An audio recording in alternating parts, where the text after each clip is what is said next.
घर में बाप की हत्या हो जाती है, तो ऐसे में क्या कोई लड़की एग्जाम देने जा सकती है? वहीं घर में इतने सारे कमरे हैं, 4 मंजिला इमारत है, इतना बड़ा बंगलो है, उसमें क्या सिर्फ टॉप फ्लोर पर एक कमरे में बाप बेटी और जो बड़ा बेटा है वो तीनों एक कमरे में रहेंगे? ये सब सवाल चौंकाने वाले हैं, क्योंकि अक्षत ने जो बातें पुलिस को बताई है वो अभी भी क्लियर नहीं है, क्योंकि उसमें ऐसे राज हैं जो बहुत सारी सच्चाई को छुपा रहे हैं। जो पहली सबसे चौंकाने वाली बात सामने आई वो थी बेटी की, कि बेटी क्या कर रही थी उस समय तक, और बेटी ने ये सारी करतूत जो भाई कर रहा था वो पुलिस को क्यों नहीं बताई? जब वो पुलिस के सामने भी मौजूद थी तो वो पुलिस से बच रही थी बताने के लिए। 40 मिनट तक उसने कुछ भी नहीं बोला। फिर 40 मिनट की पूछताछ के बाद उसने बहुत सारे पहलू जो थे वो पुलिस के सामने रखे, लेकिन इस बीच वो अपनी चाची से भी मिलती रही, इस बीच वो अपने दोस्तों से भी मिलती रही, लेकिन उसने किसी को भी नहीं बताया। वो 11th स्टैंडर्ड में थी और इस उम्र में बच्चों को पता होता है कि पुलिस को हम बता सकते हैं, और हमारे यहाँ मुंबई में तो इस उम्र में बच्चे जो कॉलेज में चले जाते हैं। ऐसे में क्या ये सब जो गतिविधि थी, ये जितने भी चीज़ें हो रही थी, उन सब चीज़ों में बहन को भाई की हर करतूत के बारे में पता था? क्योंकि भाई ब्लिंकिट से 2 दिन पहले 2 चाकू ऑर्डर करता है, बाहर से ड्रम भी खरीद के लाता है, और पिता के साथ ये तीनों एक ही कमरे में टॉप फ्लोर पर सो जाते हैं। और ये सब कुछ अपने आप में एक संशय क्रिएट कर रहा है कि भाई इसके पीछे है कौन और कौन कौन लोग शामिल हैं। घर वालों की तरफ से अभी तक जो इंक्वायरी हुई है उनमें तो बहुत सारे लोग हैं, इनके रिलेटिव्स हैं, लेकिन कहीं भी कंप्लेंट में किसी ने आगे आकर अपना नाम नहीं दिया है। पुलिस ही अभी तक इस केस में वादी है, मतलब पुलिस ने ही वादी पक्ष को रखा है। अब दूसरी एक और चीज़ थी, 9 साल पहले मम्मी की मौत हो जाती है, लेकिन क्या आपको पता है वो कारण क्या था, क्यों मौत हुई थी? सुसाइड था। 9 साल पहले मम्मी ने सुसाइड कर लिया था, लेकिन अभी तक किसी को ये नहीं पता कि सुसाइड क्यों किया था। उसका किसी के पास रीज़न नहीं है। पुलिस उस पहलू को भी जांच रही है। घर में एक पुलिस वाला भी है, मतलब जो मनवेंद्र है उनका सगा भाई वो एक पुलिस वाला है। इन सब के बीच में दादा की भी एंट्री होती है, दादा भी पुलिस वाले थे, और वो भी हैरान है कि बेटा ऐसा क्यों करेगा आखिर।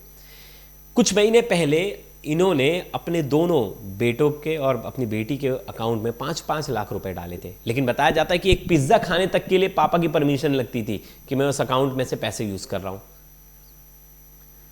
अब इन सब चीजों से एक चीज तो साफ हो गई है कि अगर लड़का बीकॉम कर रहा था सेकेंड ईयर में, तो नीट की पढ़ाई कैसे करेगा? ये तो पॉसिबल ही नहीं है। कोई कॉमर्स का लड़का जो बीकॉम सेकेंड ईयर में, वो नीट की पढ़ाई ही नहीं कर सकता। तो ये थ्योरी बार बार क्यों दी जा रही है? क्यों बार बार ये चिल्लाया जा रहा है, बोला जा रहा है कि नीट की पढ़ाई नहीं कर रहा था, नीट की पढ़ाई नहीं कर रहा था इसलिए मार दिया? घर पर कोई दबाव ही नहीं था। इतने बढ़िया स्कूल से पढ़ के निकला है उसने, अपने स्कूल का नाम जो है अपने इंस्टाग्राम प्रोफाइल पर डाल के रखा है, लखनऊ का बहुत शानदार स्कूल है, उससे पढ़कर निकला है। सेकेंड ईयर में था, कभी कोई परेशानी नहीं थी, कभी ना पेरेंट्स मीटिंग में इन्होंने उन्हें डांट लगाई थी। बहुत साल पहले यानी 2 साल पहले पिता चाहते थे कि वो डॉक्टर बने। उस समय पे उसने 2 बार नीट भी दिया, फेल हो गया, तो पिता बोले कि अब तुझे जो पढ़ना है पढ़। वो बीकॉम की पढ़ाई करने लगा और सेकेंड ईयर में था। अब कुछ ही दिनों बाद उसका 3rd ईयर शुरू होने वाला था, 3 महीने बाद। ऐसे में इस समय पे कोई कैसे जाकर नीट की पढ़ाई करे, वापस अपने बेटे को 4 साल पीछे क्यों भेजे? और जो इतना सारा साम्राज्य है उसका इकलौता वारिस तो यही था, क्योंकि बहन तो छोटी थी, मतलब पूरे साम्राज्य को तो इसी को ही संभालना था। जो इसके 19 पैथोलॉजिकल लैब्स थे, जो इनके शराब के ठेके थे 2, वो सबको तो संभालना तो लड़के को ही था। तो लड़के को ये सब चीज़ें तो पता थी, पूरी प्रॉपर्टी तो उसी की थी। फिर लड़के के ऊपर दबाव क्यों बनाएंगे कोई पिता कि जब इतना सारा बिजनेस सेटल्ड है, कोई उनका राइट हैंड नहीं है वो बिजनेस को संभालने के लिए, तो ऐसे में तो बेटा ही उसका वारिस है, तो बेटे पर नीट का दबाव क्यों बनाया जाएगा? ये थ्योरी क्यों गढ़ी जा रही है? ये बार बार इस थ्योरी पर क्यों जोर दिया जा रहा है? क्या इसके पीछे कोई सच्चाई जो है वो छुपाई जा रही है? क्या अलग एंगल है कुछ इसके पीछे?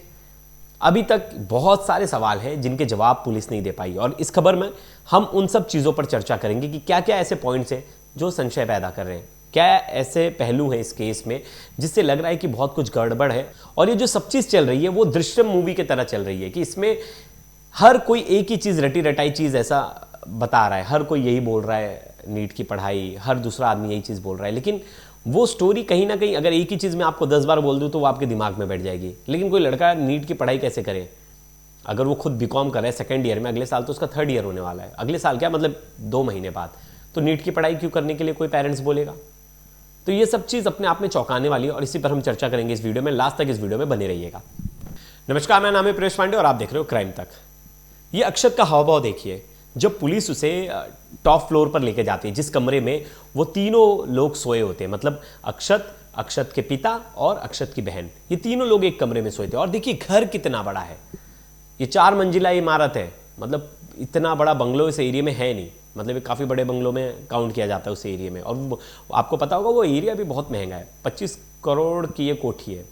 इतने पैसे लगाकर इस कोठी को बनाया गया है। इसकी कीमत हाल फिलहाल में 25 करोड़ है। अब ऐसे में इतना बड़ा घर, इतने सारे कमरे, लेकिन उस रात एक ही कमरे में वो तीनों क्यों थे?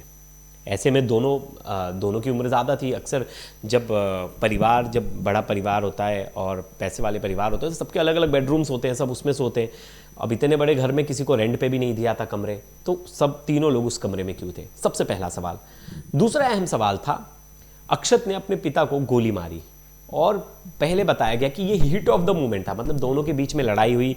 पिता प्रेशर बना रहे थे कि अक्षत पे कि तुम्हें नीट की पढ़ाई करनी है, तुम डॉक्टर बनो, और अक्षत ने ये प्रेशर झेला नहीं और अक्षत की पापा से बहस हो गई और पापा की बंदूक से गोली मार दी।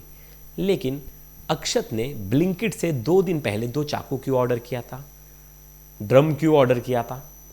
अक्षत ने पहले ही प्लानिंग कर ली थी। अगर पहले प्लानिंग कर ली थी, मतलब उस रात में जो लड़ाई हुई वो तो कारण नहीं था। मतलब अक्षत अगर अपने पिता के रूम में सोया था तो उसके पीछे भी पहले से प्लानिंग थी। अब ये सब चीज हुई, घर में गोली चली, तो क्या पूरे घर में आवाज नहीं आएगी? बिल्कुल आवाज आई होगी, बहन को भी ये आवाज सुनाई दी होगी। तो शुरुआत में कहा गया जो उसकी छोटी बहन है, जो 11th स्टैंडर्ड में पढ़ रही है, उसके एग्जाम चल रहे थे, तो बताया गया कि इसने अपनी बहन का मोबाइल फोन छीन लिया। लेकिन ये बात भी गलत थी, वो मोबाइल फोन उसके पास था। वो एग्जाम देने भी गई, एग्जाम हॉल गई और अपनी चाची से मिलती थी तो बात भी कर रही थी। अपनी इसके पड़ोस में इसकी एक दोस्त रहती तो उसके घर गई, उससे भी बातचीत कर रही थी। सब कुछ नॉर्मल था। ये भी बोला गया कि उस लड़की को कुछ नहीं पता इसके बारे में। फिर बाद में बताया गया कि उसे पता था कि उसके भाई ये सब चीज़ कर रहा है, उसने पूछा, लेकिन उसके भाई ने अपनी बहन को भी धमकी दिया कि तेरा भी यही हश्र करूंगा। अब इस उम्र में तो पता होता है कि अगर हम पुलिस को बता देंगे तो पुलिस उसे अरेस्ट करके लेके चली जाएगी, और ऐसे में तो वो मेरा कुछ कर नहीं सकता। लेकिन फिर भी बहन ने कोई कंप्लेंट नहीं की, पुलिस को फ़ोन कर कुछ बताया नहीं, ना अपने चाचा को बताया, जो चाचा खुद पुलिस में है, और वो उन्होंने 2 छुट्टी ली थी। जब चाचा खुद पुलिस में है, घर में दादा पुलिस में थे, तो एक लड़की पुलिस को सच्चाई बताने से क्यों डरेगी? अब अपने भाई की ये सारी करतूत देखने के बाद क्या उसने सोचा नहीं कि मैं एक बार पुलिस को ये सब चीज़ें बता देती हूँ, दादा को बता देती हूँ, दादा भी रिटायर्ड पुलिस थे, और या तो मैं अपने चाचा को बता देती हूँ जो अभी हाल फिलहाल में पुलिस में है। लेकिन लड़की ने किसी को कुछ नहीं बताया। वो अपना पेपर देते, एग्ज़ाम देने चली गई। वो अपनी चाची से भी मिलती, अपनी दोस्त से भी मिलती, सबसे बात करती, लेकिन किसी को वो कुछ नहीं बताती। ऐसे में ये ब्लिंकिट से ऑर्डर तो कर लिया था इसने चाकू, इसकी प्लानिंग पहले से हो रखी थी कि कैसे भी मर्डर करना है। लेकिन कारण ये क्यों बताया गया कि नीट की पढ़ाई? ये तो अभी हाल फिलहाल में 2nd ईयर में पढ़ रहा था, कॉलेज बीकॉम। अब इसका 3rd ईयर शुरू होने वाला था 3 महीने बाद। ये पास भी था, किसी सब्जेक्ट में फेल नहीं था। बीकॉम में मतलब ये अच्छी पढ़ाई कर रहा था, अच्छी पढ़ाई मतलब ये पास आउट तो हो रहा था, तो ये 3rd ईयर में चला जाता। तो ऐसे में जो बेटा 2 बार नीट के एग्ज़ाम में फेल हो चुका है 3 साल पहले, उसको ज़बरदस्ती वापस से कोई पिता क्यों बोलेगा कि नीट की पढ़ाई कर? मतलब कोई सेंस ही नहीं बनता इस बात का। और लोग ये कह रहे हैं कि बेटे पर दबाव था। कुछ महीने पहले बेटे के अकाउंट में इसने 5 लाख रुपए डाले थे मनवेंद्र ने, और अपनी बेटी के अकाउंट में भी 5 लाख रुपए डाले थे। लेकिन हर एक पैसों का हिसाब रखता था। अगर ये लोग अपने उस अकाउंट के पैसे से कुछ ऑर्डर भी करते थे खुद के लिए तो पूछता था, हिसाब मांगता था। पापा की बंदूक लेके अपनी गाड़ी में घूमता था रौला जमाने के लिए, क्योंकि इनके ठेके थे, तो दिखाने के लिए और आसपास में अपना रौला जमाने के लिए कि हमारे पास लाइसेंसी बंदूक है। वो बंदूक 2 नाली वो अपने साथ लेकर घूमता था। और इनके पापा बड़े सोशली एक्टिव थे, तो ये अपने एरिया में छोटे छोटे प्रोग्राम्स करते रहते थे, रामलीला भी कराते थे। और मैंने बताया था आपको पिछली वीडियो में कि रामलीला में ये मेघनाथ बनता था, जो लड़का है। अब ऐसे में ये मेघनाथ बन रहा है, पिता की आज्ञा का पालन कर रहा है, पापा का बीच बीच में बिजनेस भी संभाल ले रहा है। और ऐसे में एक बाप जो अपने बच्चों से प्यार तो बहुत करता है, और उसने एक दुहाई दी थी अपने एरिया में कि मेरी पत्नी की मौत हो गई तो उसके बाद मैंने दूसरी शादी नहीं की क्योंकि अगर कोई सौतेली माँ इनकी लाइफ में आ जाएगी तो वो इन पर ध्यान नहीं देगी, जो उसके बच्चे होंगे उन पर ध्यान देगी। तो मेरे बच्चों के साथ सौतेला व्यवहार ना हो इसलिए मैंने शादी नहीं की। लेकिन 9 साल पहले उस माँ की मौत कैसे हुई थी? अब कुछ जो लोग हैं, सोर्सेज हैं जो बता रहे हैं, उनके पड़ोसी वगैरह और कुछ लोग हैं दो ऑन कैमरा नहीं आना चाह रहे थे, वो कह रहे हैं कि इनकी मम्मी ने सुसाइड किया था। लेकिन वजह इन्हें भी नहीं पता कि वजह क्या है, और आज तक किसी भी ये वजह नहीं पता। अब यहाँ 2-3 चीज़ मिस्ट्री है। मम्मी के बारे में पता नहीं कि मम्मी ने क्यों वो किया, सुसाइड किया। आसपास के लोगों को नहीं पता, शायद बच्चों को पता होगा, लेकिन बच्चों की उम्र उस समय कितनी होगी? अभी उम्र जो बड़े लड़के हैं उसकी 21 साल है, तो उस समय तो उसकी उम्र होगी 12-13 साल, तो वो तो बहुत छोटा था, तो उसे पता भी नहीं होगा कि मतलब वो ठीक से जान भी नहीं पाया होगा कि उसकी मम्मी की मौत कैसे हुई। उसके बाद पापा ने पाल पोस कर बड़ा किया। अब इन सब चीज़ों के बीच पापा ने जो चीज़ें बच्चों ने मांगी वो सब चीज़ दी। मतलब ऐसा नहीं है कि सिर्फ बोलने के लिए, क्योंकि मैं उस लड़के का इंस्टाग्राम प्रोफाइल देख रहा था। उसके इंस्टाग्राम प्रोफाइल में कुछ ऐसी चीज़ें थी जो और ज़्यादा शक पैदा कर रही थी। और उसने एक संस्कृत का एक श्लोक लिखा था उसने, और संस्कृत का वो श्लोक था, और मैं वो पढ़ के आपको बता रहा हूँ। अपने उसने इंस्टाग्राम प्रोफाइल में लिखा था, यतो धर्मोत्सव जय, और इसका मतलब है जहाँ सच्चाई और न्याय के साथ रहने वालों को अंततः में जीत होती है। ये इसने अपने इंस्टाग्राम प्रोफाइल पर इसने लिख के रखा था।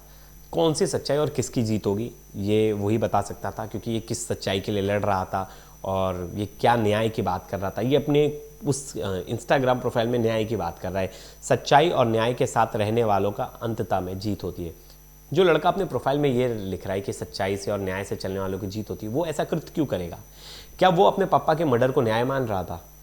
दूसरी चीज़, उसने एक और चीज़ लिखी थी अपने शुरुआत में, मतलब भक्ति भाव वाला भी लड़का था, भगवान शिव की जय हो, उसने अपने प्रोफाइल में लिखा था। उसका प्रोफाइल जो था वो प्रोफाइल उसका प्राइवेट प्रोफाइल था, मतलब उसका प्रोफाइल ओपन प्रोफाइल नहीं था कि इंस्टाग्राम पे हर कोई देखे, बस हम उसके फॉलोवर्स और उसने जो कोट लिखा है वही हम पढ़ सकते हैं।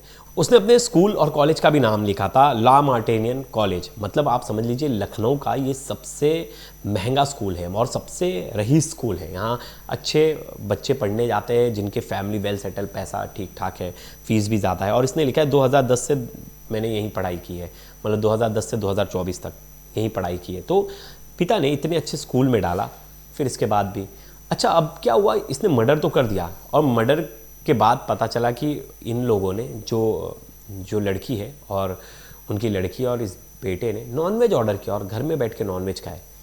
अगर जो बेटी सदमे में है तो क्या फिर उस समय ये जो लड़का है उसने लड़की को डरा धमका कर बोला कि खाना पड़ेगा तुझे नॉनवेज, खा अपनी बहन को।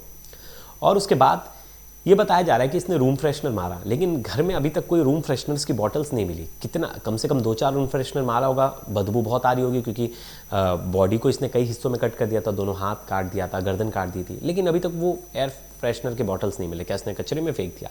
क्योंकि घर से कचरा तो बाहर गया ही नहीं एक दिन तक। कंबल में खून लगे थे, बाकी जगहों पर खून सना हुआ था। उन कपड़ों को भी इसने लपेट कर साइड में रख दिया था, और इसने आधी डेड बॉडी का जो हिस्सा था वो फेंक दिया था ले जाकर 20 किलोमीटर दूर। और इसका प्लान था कि जो ऊपर की हिस्सा है उसे वो कट करेगा, चाकू से काट कर छोटे टुकड़े करेगा, बाद में उनको एसिड में गला देगा या रॉकेल से गलाकर डाल देगा। एक बार ये जो आस पड़ोस के लोग हैं उनकी एक बार बात सुनते हैं, वो क्या कह रहे हैं, उनकी भी बातें सुनना बहुत ज़रूरी है, एक बार सुनते हैं। एक और बड़ी दिलचस्प कहानी वो ये है कि लड़की का क्या रोल है इस पूरे मामले में। आखिर लड़की जो कि बेटी है, अक्षत की बहन है, वो 4 दिन कहाँ थी, क्या कर रही थी, उसने इस पूरे मामले में रिएक्ट क्यों नहीं किया? देख सकते हैं ये परिवार है, ये उनके पिता हैं और उनकी बहन है मानवेंद्र की, और ये परिवार भी इस वक्त बिलख रहा है। अभी अभी बॉडी जो है वो क्रिमेशन के लिए गई है, और इस तरह की तस्वीरें आप लोगों को यहाँ से हम दिखा रहे हैं।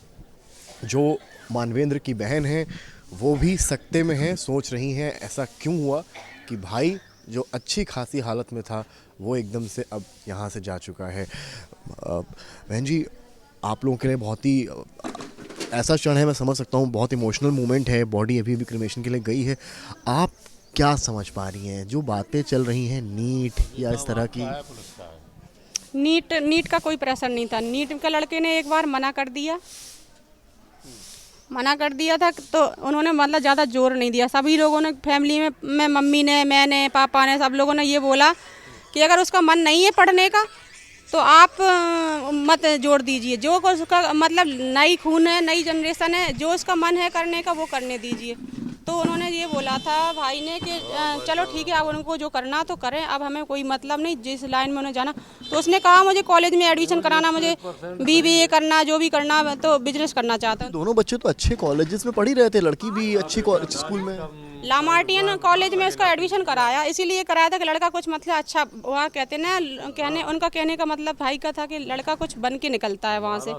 उसका बेहतर चाहते थे वो, भविष्य में एक उन्होंने सोचा था 12th निकलेगा तो मैं इसे नीट कराऊंगा, 1 साल में नहीं कर पाएगा, अगर गवर्नमेंट नहीं बनेगा तो प्राइवेट करवा दूंगा, 1 करोड़ रुपए देंगे तुम्हारी एडमिशन फीस, तुम्हें डॉक्टर बना दें। क्योंकि उनका जो जितना बिजनेस है, तो हम अगर नहीं डॉक्टर बनेगा तो प्राइवेट करवा देंगे तो ये संभाल लेगा। आप क्योंकि बहन है आपका, तो यहाँ बुआ लगी, बुआ रिश्ते से लगी, तो एक बुआ ने कभी सोचा था कि इस तरह की?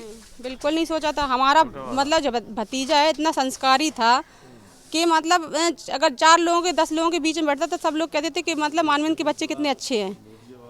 लेकिन कभी कहते ना सपनों में भी ये मैंने नहीं सोचा था कि अब मानवेंद्र का बेटा ही मानवेंद्र के साथ में ये कांड कर देगा।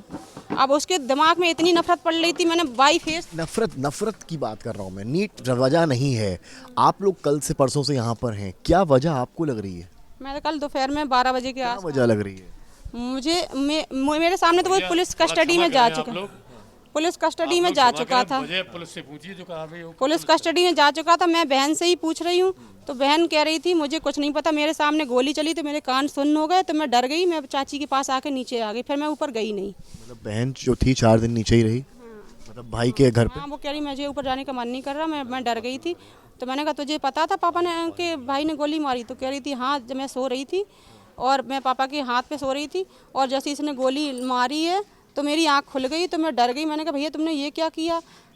तो कह रहा मुझे गुस्से आ गई, मुझे गलती से चल गई। और तो फिर वो नीचे आ गई चाची के पास, पर चाची मुझे नीचे सुला लो, तो चाची के पास आ गई। तो फिर गोली छिटक कर तो बहन को भी लग सकती थी अगर इस तरह से देखा जाए। उसने, हमने कहा किस तरह से मारी? तो कह रहे थे मेरी साइड खड़े होकर मारी थी, जिस तरह मैं सो रही थी, ये कह रही थी। सोते मारी उसने? सोते में मारी है। हमने टाइमिंग क्या था? कह रहे 4 साढ़े 4 बजे होंगे। मतलब पिता उस वक्त होश में भी नहीं थे, जग भी नहीं रहे रात में थे? शादी करके आए थे वो 12:30 1 बजे के लगभग आए। उनका मोबाइल मैंने चेक किया तो 1:34 पे उनको ऑनलाइन दिखाई दे रहे थे। फिर कहते ना जब थका हारा इंसान लेटता है तो पहली नींद में गहरी नींद होती है वो तो। गहरी नींद, उसने गहरी नींद का फ़ायदा उठाया और उनको मतलब काम कर दिया अपना।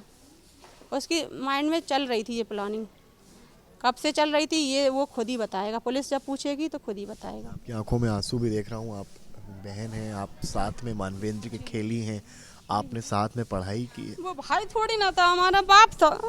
उसने मेरी शादी की, मेरा कन्यादान किया और जब भी मैं फ़ोन करती तब मेरे साथ खड़ा होता था। कह रहे थे तुम सो के नहीं जगोगी, मैं तुम्हारे पास हाजिर हो जाऊंगा, तुम चिंता मत करना, कभी लाइफ में कभी भी मेरी ज़रूरत होगी मैं तुम्हारे साथ खड़ा हूँ। तो वही सब चीज़ें सोच के कि जब वो अपनी बहनों के लिए ये संस्कार दिए तो अपने बेटे को कहाँ संस्कार में कमी रह गई कि बड़े बेटे ने इतना बड़ा काम कर दिया। जब अपनी बहन के लिए, अपने छोटे भाई बहनों को उसने इतने अच्छे संस्कार। की शादी की थी तो उन्होंने आपसे क्या कहा था? उन्होंने मेरे से कहा था कि बेटा चिंता नहीं करना, कभी भी तुझे कोई भी कष्ट है, तकलीफ होगी, परेशानी होगी, मैं तेरे साथ खड़ा हूँ। जब भी तू मुझे कॉल कर देगी, तू सो के नहीं जगेगी, मैं तेरे सामने खड़ा मिलूँगा तुझे। आज वही मुझे पछतावा हो रहा था कि मेरा भाई अब कभी मुझे देखने को नहीं मिलेगा।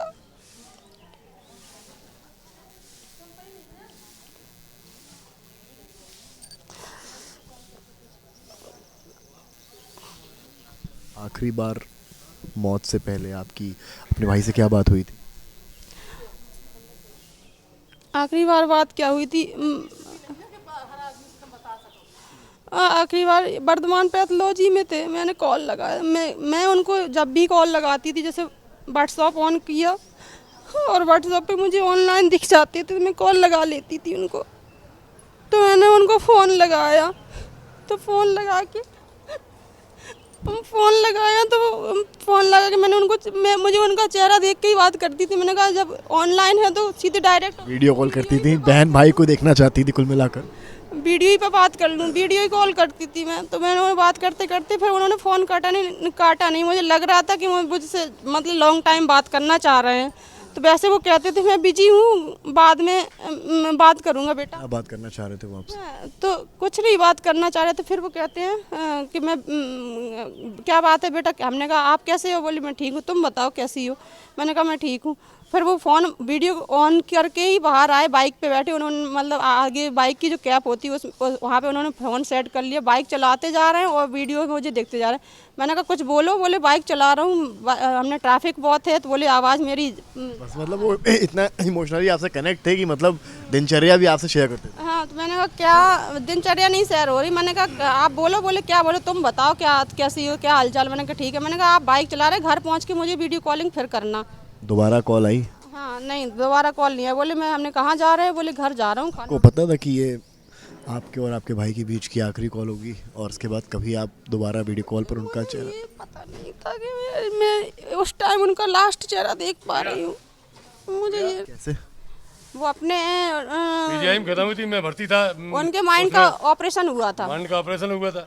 तो माइंड की कोई नसा उनकी बड़ी थी, तो उसका ऑपरेशन वो मतलब थोड़ा ब्रेन ट्यूमर डिस्टर्ब था। भी हो गई थी। मतलब उस टाइम पे मतलब माइंड कहते हैं ना आज। ठीक है, तो आप ये परिवार को सुन रहे हैं। फिलहाल कई सारे मामले इसको लेकर सामने आ रहे हैं, कई सारी बातें इसको लेकर सामने आ रही हैं। सच्चाई क्या है अभी तक ये साफ नहीं हुआ है कि असली कारण क्या है। कई तरह की बातें सामने आ रही हैं, मानवेंद्र को लेकर कई तरह की बातें सामने आ रही हैं, अक्षत को लेकर। लेकिन ये फिलहाल आप बहन को सुन रहे थे, जो सगी बहन है मानवेंद्र की, और एक आखिरी वीडियो कॉल का उन्होंने जिक्र किया है। और फिलहाल इस वक्त घर पर सन्नाटा पसरा हुआ है और चर्चा इस बात की ही है कि आखिर होली के रंग पड़ने से पहले बेरंग क्यों हो गया ये घर, बड़ा सवाल। कुछ लोग कह रहे हैं कि बाप बेटे में विवाद चलता था, लेकिन इतना विवाद नहीं था कि इसके लिए बेटा जो है इतनी बेरहमी से अपने पिता की हत्या कर दे। क्या बेटे बच्चों की ऐशो आराम की जो चीज़ें थी उसमें कटौती कर रहे थे पिता? बिल्कुल नहीं, उसमें भी कोई कटौती नहीं थी। उसमें भी पिता जो थे बार बार बच्चे जो चीज़ बोलते थे वो चीज़ बच्चों के लिए कर रहे थे। ऐसे में अचानक से ये जो बातें निकल कर आ रही है, इन सब चीज़ों के पीछे कोई बड़ी मिस्ट्री है और वो मस्ट टेक अगेन। और वो मिस्ट्री मुझे लगता है आने वाले दिनों में साफ हो जाएगी, क्योंकि जो तारीख बताई गई 19 तारीख को बाप बेटे बेटी तीनों एक रूम में सोए, फिर रात को हत्या हुई।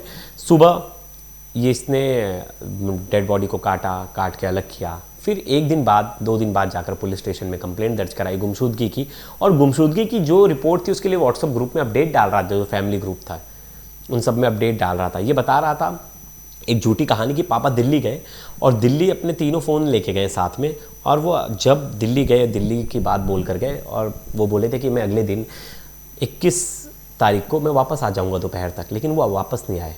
अब ऐसे में पुलिस ने बोला कि अगर पिता दिल्ली बता के जा रहा तो सिर्फ तुम्हें ही बता के गया। पुलिस को ये शक हुआ शुरुआत में, क्योंकि जब पिता की गुमशुदगी रिपोर्ट इसने लिखाने गया तो पुलिस ने फिर भी भरोसा कर लिया कि बेटा खुद आया पुलिस स्टेशन, तो सच में इसके पिता गायब हुए होंगे, तो ये चाह रहा होगा कि इसके पिता मिल जाए।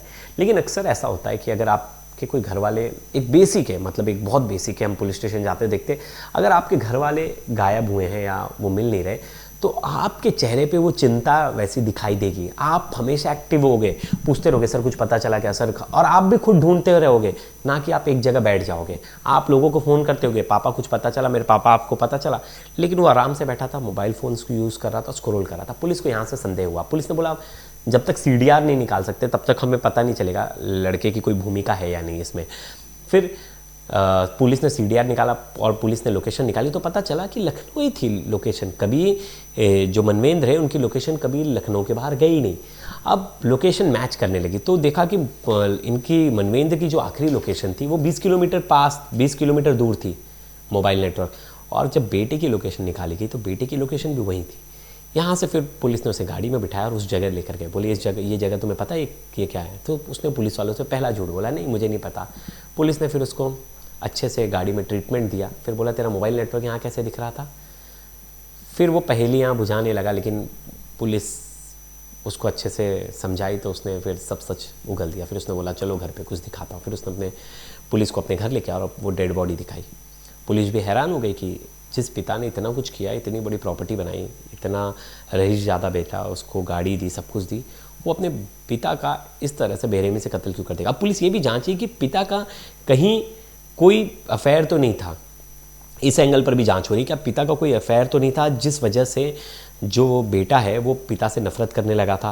उसे लग रहा था कि कहीं ना कहीं पापा इन सब चीज़ों की वजह से हम पे रेस्ट्रिक्शन तो नहीं डाल रहे, हम पे पैसे खर्च नहीं करने दे रहे किसी और की सुन के, क्योंकि जिस तरह से बेटी का सामने नहीं आना, ऐसे में अगर कोई बच्चे अपने पिता से नफरत करने लगते तभी इस तरह की चीज़ें होती है। और पुलिस इस पहलू पर भी जांच करी और जो बाकी पहलू हैं उन पर भी जांच की जा रही है और पता लगाया जा रहा है कि बेटे ने ये प्री प्लान किया था तो क्या उसमें वो नाबालिग लड़की बच्ची जो बहन है वो शामिल थी या उसे सच में डरा धमका कर इसने सब कुछ करने को लगाया। तो इस पूरी खबर पर हमारी नज़र बची रही, टेक अगेन, तो इस पूरी खबर पर हमारी नज़र बनी रहेगी क्योंकि एक एक जो पहलू है इस केस में वो सब कुछ हैरान करने वाले हैं, क्योंकि इन सब चीज़ों के पीछे एक मिस्ट्री नज़र आ रही है और जो रीज़न्स बताए जा रहे हैं वो रीज़न बिल्कुल भी ऐसा लग रहा है कि सही नहीं है। मतलब कोई नीट की पढ़ाई का जो प्रेशर ये सब वो कहीं से भी नज़र नहीं आ रहा। अगर इतना प्रेशर था, कुछ था, 2 दिन पहले क्यों मर्डर की प्लानिंग करेगा, सब कुछ है। चौंकाने वाले खुलासे हो रहे हैं और मुझे लगता है 1-2 दिन में इसमें पूरी तरह से पुलिस जो है इस केस को सॉल्व कर लेगी और एक्चुअल रीज़न क्या है वो बताएगी। तो इसमें हमें वेट करना चाहिए पुलिस की और रिपोर्ट आने के लिए, और पुलिस की जो रिपोर्ट आती है उसके बाद मैं आपसे चर्चा करूँगा। तब तक के लिए धन्यवाद दोस्तों, और ढेर सारे कमेंट्स कीजिएगा, मैं आपके कमेंट्स लूँगा अगले वीडियो में। धन्यवाद।